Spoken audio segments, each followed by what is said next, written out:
Time now for sports on 104.7 The Cave. Here's Ned Reynolds.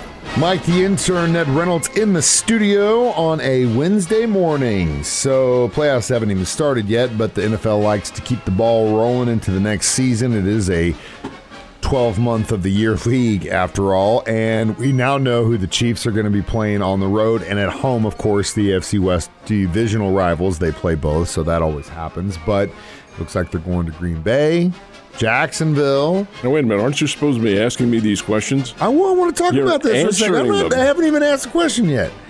Jacksonville Jets, Minnesota, which we haven't been to Minnesota in a minute.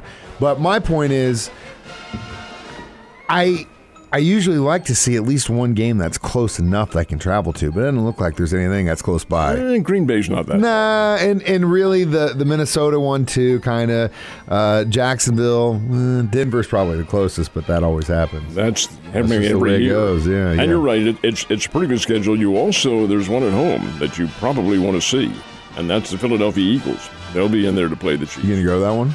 No, probably not, because it's beyond. What if I can get you that club level seating, man? No, it's not so much that. It's hanging out with the people.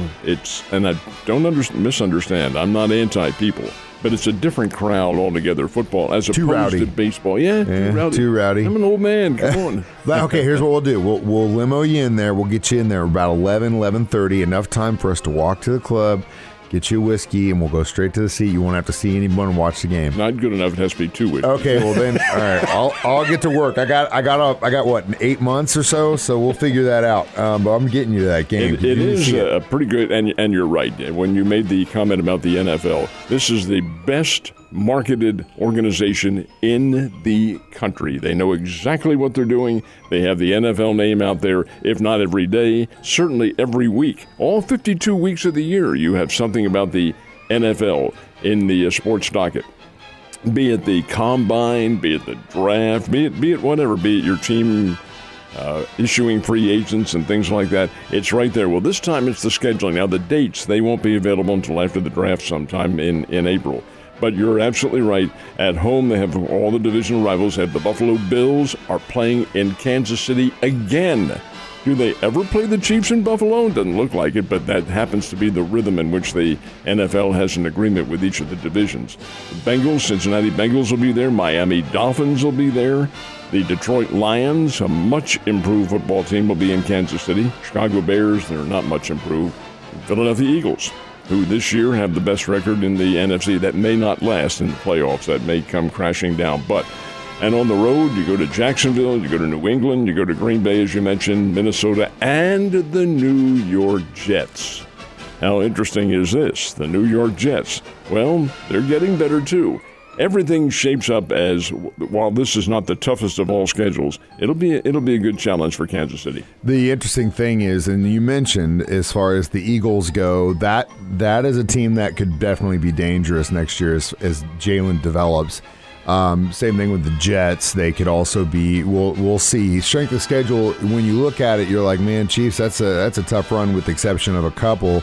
But at the end of the day, it's all on paper. You know how that works when we're on the field. The coach of the Eagles is Nick Sirianni, of course, who has relatives. His in-laws are here. They live here in Springfield. Sirianni is also a former assistant coach with the Chiefs a number of years ago. So he'll be coming home. Of course, in the NFL, it's a fraternity. All these coaches go everywhere, and whatever the paycheck is going to be good, and wherever they're hired, there will be new head coaches next year too coming in. So it'll be interesting to see how things shape up. Something else that's interesting is when you look at these opponents, not necessarily in the AFC West, but just in the league in general, there is a possibility that one of three of these games could possibly be a rematch of the AFC Championship if the Chiefs go, and at least one of the three of these teams that are in the playoffs go too. So that's something else to look at, but it's interesting. All right, baseball story of a free agent returning home. Very bizarre. This is, without question, the strangest story in baseball, not just of this year, but in past years. Here's Carlos Correa, who we saw play down here in the Texas League. He was with the as Corpus Christi Hooks. That's when he was with the Astros organization, and a really, really top-notch player. In fact, he began his career 2013 as one of these little deals that major league teams have where they put a guy in the minor leagues for a number of weeks so they can avoid the contract stipulation. Anyway, he opened the 2013 season here in Springfield, and 3 weeks later he's playing shortstop for the Astros. That's how good this guy was. Anyway, Correa was a free agent. Left the Minnesota Twins as a free agent, went to the San Francisco Giants on a 6-year, $360 million contract. Oh, actually, it's 13 years and $360 million. Didn't pass the physical because in 2014 he had ankle surgery. So the Giants said, I don't know if this is going to happen. Here come the New York Mets. We'll take him, bring him on in. And they inked him, or at least presented a contract for, I think, 10 years at $315 million. Uh-oh, he didn't pass the physical with them.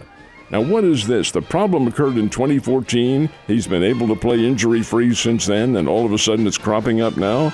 Well, I think Mr. Correa saw the handwriting on the wall, and he returned yesterday to the Minnesota Twins, and they said, what about the physical? We'll take care of that later on. So they get him back at a cheaper rate. And I think that's what it was all about to begin with.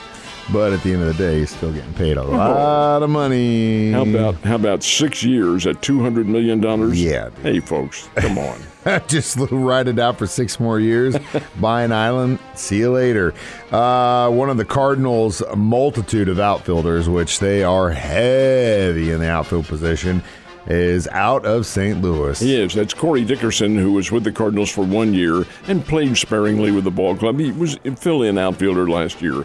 Dickerson has signed a contract with the Washington Nationals, so that does eliminate one player from the mix, but the St. Louis Ball Club still has a multitude of outfielders, and pretty good outfielders. They have some key decisions to make, plus they have a kid in the minor leagues down here in Springfield last year who is all ready to emerge onto the scene, in my opinion. So we'll see how things work out. Bears basketball teams, both the men and ladies, are on the court tonight. Ladies are at home for a 6 o'clock game, and they're playing Southern Illinois, and this will be a really tough challenge for the Lady Bears. And Coach Beth Cunningham has done a nice job in bringing them on. SIU and the Lady Bears are at 6. The guys, Dana Ford takes his team to Dana's alma mater, which is Illinois State.